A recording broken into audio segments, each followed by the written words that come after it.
Lahumul Fatihah. Bismillahirrahmanirrahim. Rahmanirrahim.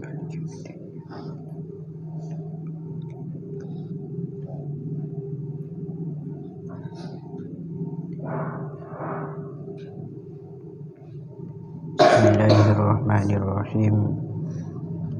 Faqad qala al-mu'allif rahimahullahu ta'ala wa nafa'na bihi wa bi'ulumihi wa bi asrarihi fid dharaini amin Allahumma amin. Bismillahirrahmanirrahim. Wa amma ihtiramul batini fahuwa anna kullama yasma'u wa yaqbalu minhu fid dhahiri la yunkiruhu fil batin. Wa amma ihtiramul batini anapun utawi mulyaaken batine iku fahuwa moko utawi ihtiramul batin iku anna kullama sak temene saben-saben barang yasma'u kang krungu sapa man ing ma wa yaqbaluh lan nerima sapa man ing ma minhu saking asy-syaikh fi dhahiri ing dalam dhahiri iku la yungkiruhu ora ngingkari sapa man hu ing ma iku la yungkiruhu ora ngingkari sapa man ing ma fil batini ing dalem batine la fi'lan ora kelawan penggawean wala qaulan lan ora kelawan ucapan li alla yattasima supaya yento ora persifatan sapa man bin nifaqih kelawan sifat nifaq bin nifaqih kelawan sifat nifaq wa illam yastati lan lamun ora mampu sapa man yatruk moko ninggalo sapa man suhbatahu ing ngancani asy-syaikh ila ayyuwa fiko tumeka yento nocoki apa batinuhu batine man zahirahu ing zahire man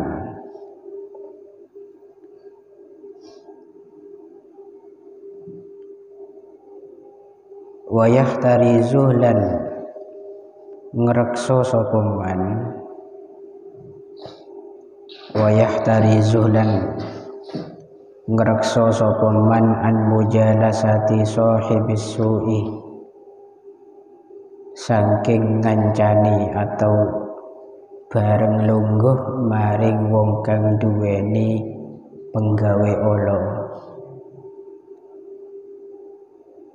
tujuane liyak sura supaya cupet apa wilayatu syayatinil jinni oleh merintai piro-piro setane jin wal insih lan menungso ansohni qalbihi saking pelatarane atine man ansohni qalbihi saking pelatarane atine man itu apa setelahnya?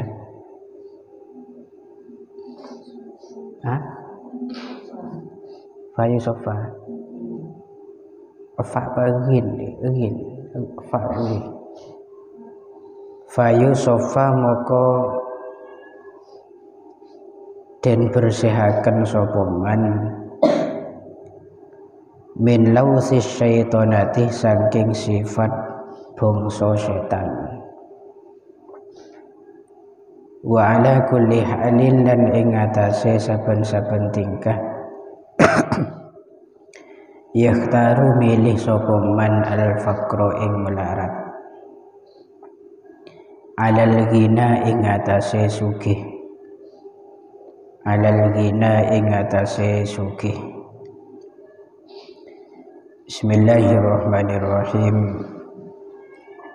Wa amma ihtiramul batin fahuwa anna kulla ma yasma' wa yaqbal minhu fil dhahir la yunkiruhu fil batin. Untuk memuliakan seorang guru secara batin,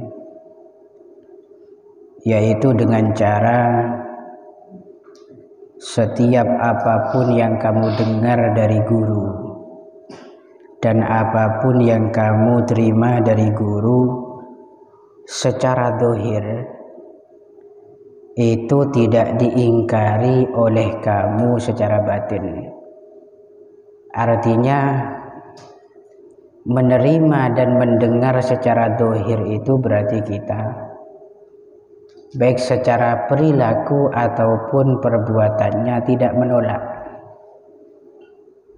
Didhawuhi guru, dinasihati guru, kita itu mendengar dan kita nerima, tidak ingkar secara lesan atau tidak ingkar secara perbuatan.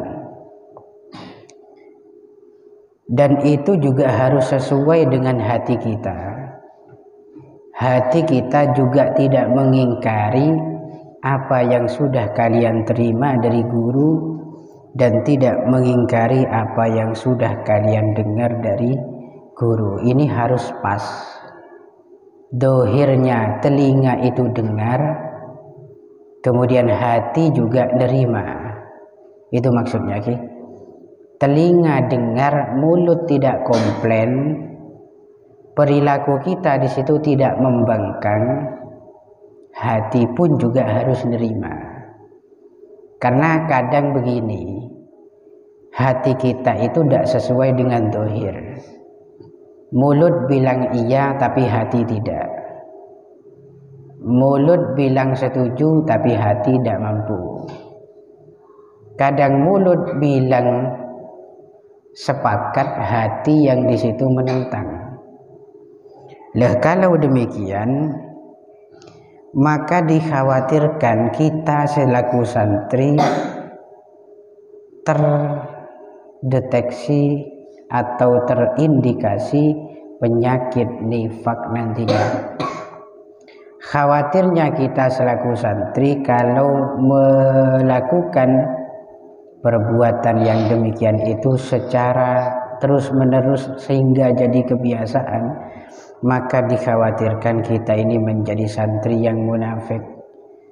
Santri munafik itu kalau di hadapan gurunya itu pasrah, nerima, tapi hatinya di situ tidak setuju. Kemudian di hadapan gurunya itu qabul, oke, setuju, nerima secara lesan ataupun perilaku, namun secara hatinya di situ ingkar. Kalau kita menjadi santri yang munafik terhadap sang guru, maka dikhawatirkan keberkahan ilmu itu akan dihalang-halangi dari kehidupan kita. Ini yang menjadi masalah. Makanya berapa banyak pelajaran yang kita bisa ambil dari orang-orang terdahulu yang gagal gitu. Orang-orang dulu yang gagal tidak dapat keberkahan ilmu senajan secara dohirnya dia itu cerdas, secara dohirnya dia itu mampu, dan secara dohirnya dia itu menguasai ilmu secara sempurna. Kenapa? Karena ada faktor al-mukhalafah fil qalbi, penentangan dalam hati terhadap sang guru. Makanya kemarin saya sempat membaca satu keterangan di kitab Adabul Alim wal Muta'allim itu. Salah satu hal yang sangat berisiko terhadap seorang santri bersangkut paut dengan nasib akhir hayatnya, yaitu adalah as-su'udzanni, berperilaku selalu buruk sangka terhadap sang guru. Itu menjadi salah satu sabab min asbabi su'il khotimah. Na'udzubillah gitu ya. Ini ada satu kisah kan. Ada satu kisah dulu beda santri. Dia itu disenangi oleh gurunya. Guru ini kan kadung cocok ke santri ini. Santri ini kan laki, ki guru, kiain ki laki. Saking senangnya sang guru ini tak pernah henti-hentinya berkunjung ke rumahnya. Begitu juga sebaliknya, sang santri itu juga senantiasa sowan kepada sang guru. Karena pancen menyatu keduanya nih kah, antara kiai dan santri. Namun ada satu hal yang aneh. Pada saat sang santri ini mau meninggal dunia, sakaratul maut, sang santri ini mengalami nazak yang luar biasa. Saking tak kapra, abid semati ya. Kemudian diberi solusi dengan berbagai macam obat-obatan sekiranya bisa menenangkan dirinya, itu tidak ada yang mampu. Akhirnya didatangilah sang guru, diberikan kabar bahwa santrinya mengalami kejadian yang semacam ini. Dateng kiai kena kupo, beda apa tang santri kesayangan. Tang santri kesayangan ini beda apa mak bisa ngalamin nasib enggak nikah. Cereng engkau cek seneng ngesara ke tang santri dia. Ya tang santri nikah juga seneng kangko. Akhirnya sang guru itu, masya Allah, khulwat beliau itu menyepi dalam kamar, memohon munajat kepada Allah. Kemudian diberilah satu petunjuk sang guru itu tentang sabab kenapa santrinya mengalami penderitaan yang begitu berat itu. Salah satu sebabnya santri itu pernah suudzon, buruk sangka terhadap sang guru gitu ya. Pernah melakukan buruk sangka, nyangka coba ke guru, dan dengan sabab itulah Allah memberikan ujian yang begitu berat terhadap sang santri ini. Ini pelajaran besar bagi kita. Dalam adabud dunya waddin, senajan ini saking hati-hatinya Imam Asy-Syaikh Hasyim Asy'ari dalam mengarang kitab itu, ketika ada santri menyaksikan guru senajan itu mungkar di hadapan mata kita, kiainya, gurunya, ustadznya atau siapapun dari muallimnya itu melakukan perbuatan mungkar yang nyata-nyata mungkar di hadapan wajah. Ini bukan dugaan, nyata mungkar. Itu kita selaku santri paksakan untuk berpikir positif. Ini siapa santri yang dimaksud? Kita semua, saya, jenengan semua. Ini demi apa? Kemaslahatan akhir daripada hidup kita. Karena ikatan ruhaniyah antara guru dan murid itu sangat-sangat kuat kan. Melebihi ikatan ruhani antara orang tua kandung dengan seorang anak. Maka dalam taklim syarahnya itu, keistimewaan muallim dibandingkan al-ab, bapak kandung itu, kalau bapak kandung melahirkan kita dari alam rahim menuju ke alam duniawi ini, kemudian ruh daripada kita itu akan diangkat dari alamud dunya menuju alamur rabbani, itu diangkat oleh sang guru. Ruh kita, jiwa kita itu dikenalkan kepada Gusti Allah. Makanya yang mengenalkan itu sebut kelaban al-murabbi. Gitu kan? Dan sehingga ini sangat perlu sangat-sangat perlu untuk menjaga diri di zaman sekarang.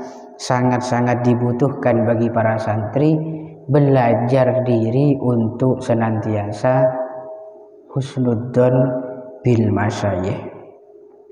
Ini keterangan yang sama nih, ini saya juga dapat dari Ki Azaim Ki Situbondo itu Sokaraja, kiainya Ustadz Fudoli. Saya juga dapat keterangan yang sama ini, bahwasanya kita selaku santri itu dalam kondisi apapun tetap jangan sampai suudzon kepada sang ustadz. Ini juga diajarkan oleh Al-Imam Al-Ghazali. Apa yang kita dengar dari sang guru, yang kita dapatkan, kita terima dari guru, jangan sampai diingkari secara batin. Jangan sampai ateh agrundel, ateh gerunggung, ngok-ngokan atau tak neremah dengan apa yang ada. Sedangkan lesan kita sedikit pun tidak ada penolakan kepada sang guru, perilaku kita pun juga tidak ada penolakan. Wa illam tastati wa illam yastati yatruk sohbatahu. Kalau kamu tidak mampu berbuat demikian di hadapan sang guru, maka pilihan terbaik kamu harus meninggalkan sang guru itu untuk cari aman, agar kalian itu bisa aman dari perbuatan yang nantinya akan menciderai sampean dalam hidupnya. Sampai kapan kalian menghindari sang guru? Sampai hatimu betul-betul cocok dengan dohirmu, sampai kalian betul-betul tertata. Kalau sudah tertata, maka bolehlah mendekat dengan sang guru itu. Nah, kemudian ada pertanyaan lagi. Kalau kita sudah jauh dari sang guru, kemudian kita berkawan dengan siapa? Dengan orang alim kita sudah jauh, dengan guru sang pembimbing kita sudah jauh, kita berkawan dengan siapa? Di sini disebut wa yahtarizu an mujalasati sahibisu. Catatannya, kamu jangan berteman dengan orang-orang yang memiliki perilaku yang buruk. Perilaku yang buruk, moralnya buruk, ketika berbicara selalu keluar kata-kata buruk, sifatnya, karakternya karakter yang buruk, itu harus kalian hindari. Men pancen sampean jauh dari ulama, ya minimal cek sampai geger ke dunia orang-orang yang buruk. Men pancen sampean tak bisa berbuat kebaikan, minimal kalian tidak maksiat. Itu saja. Kalau sampean tidak bisa membuat orang itu baik, maka minimal jangan mencelakai orang. Itu kan impas lagi. Sampean ya tak manfaat, ya tak madorot, tak bahaya. Ini sama dengan orang tidur kan.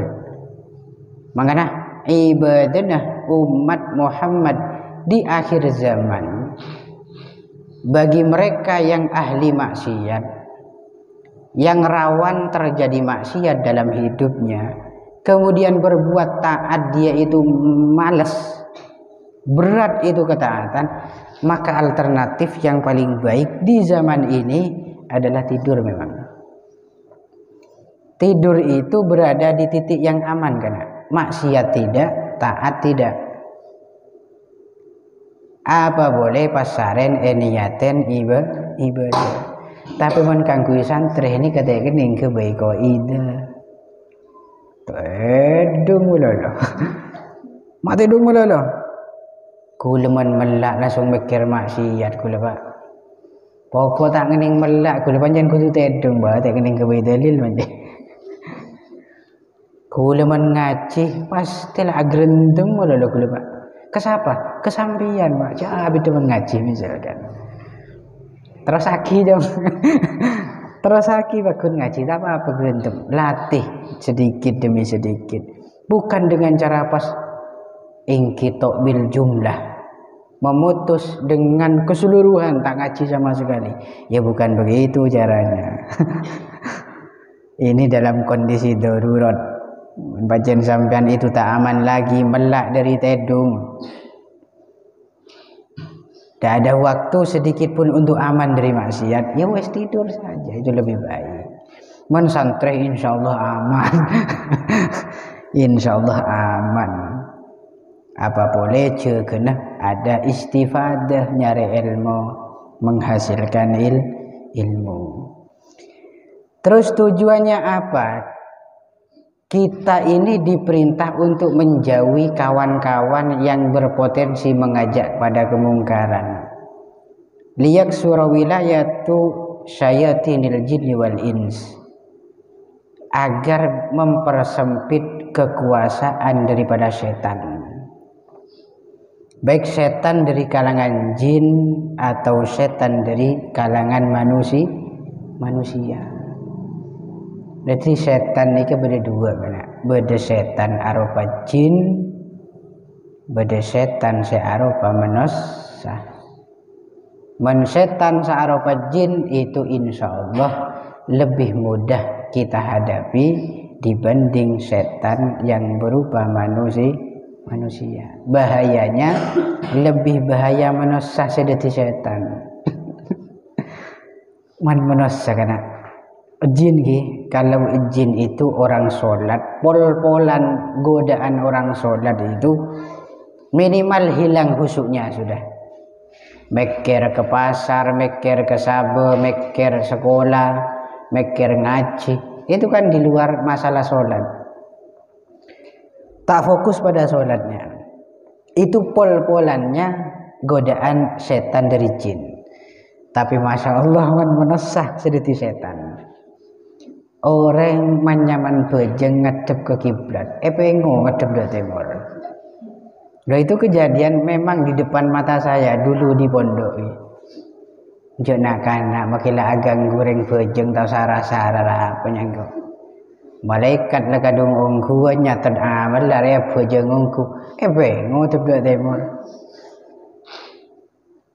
Tak jelas betul je. Korang ajar ongku man setan manusia banjir. Man setan searupa jin tu hanya bisikan-bisikan tok. Puh tapi man setan searupa orang ekotok en. Hei, santai en kereman maren tak melo kaki. Tak gede ngaki pakun husuk ke kobe. Pancen tak ada porongku man merasa jadi. Lain ke kana fungsinya ku leben sampean pakon menjauh dari orang-orang cuba makle semakin mempersempit peluang jin atau manusia yang di situ bersifatkan setan untuk membujuk kita, menguasai kita. Salah abad jauh dari ulama, paski semakin orang-orang cuba, maka potensi kecelakaan semakin besar, semakin rawan celaka. Oleh karena itu, ya kita harus ta'adullah. Kalau kita tidak bisa menjadi orang baik, ya minimal jangan berbuat keburukan. Berada di titik yang aman lah. Dan nang deh, tak manfaat ya tak madorot. Aman kan? Gitu kan? Aman. Wa ala kulli halin yaktarul faqru alal ghina. Dalam segala kondisi kita harus memilih fakir melarat dibandingkan kaya. Ini salah satu asbabis sa'adah. Sebab-sebab kita itu menjadi orang beruntung, kita harus hina kan? Kita harus melarat untuk menjadi orang yang sukses. Kita harus menjadi orang yang hina, yang rendah, dijadikan budak, dijadikan suruhan untuk menjadi seorang sayyid. Itu syaratnya memang. Makanya nyari ilmu ni kata gampang. Kang kui mendapatkan kebahagiaan yang sejati nanti di yaumil qiyamah, sampean makin tuntut nyari ilmu. Nyari ilmu ni kata nyaman. bejena abe tainyan taya abel monyi, bejena abe taya dunga aden monyi, bejena atengka sukuni teronang seneng maksiat sukuni kikirin. Pokok serba tak nyaman itu melatih kita agar supaya nanti kita pantas untuk mendapatkan sebuah kebahagiaan. Suma'lam anna tasawwufa lahu khoslatani al-istiqomatu ma'allah ta'ala was-sukunu 'anil khalqi wallahu a'lam bis-shawab. Al-Fatihah. Bismillah.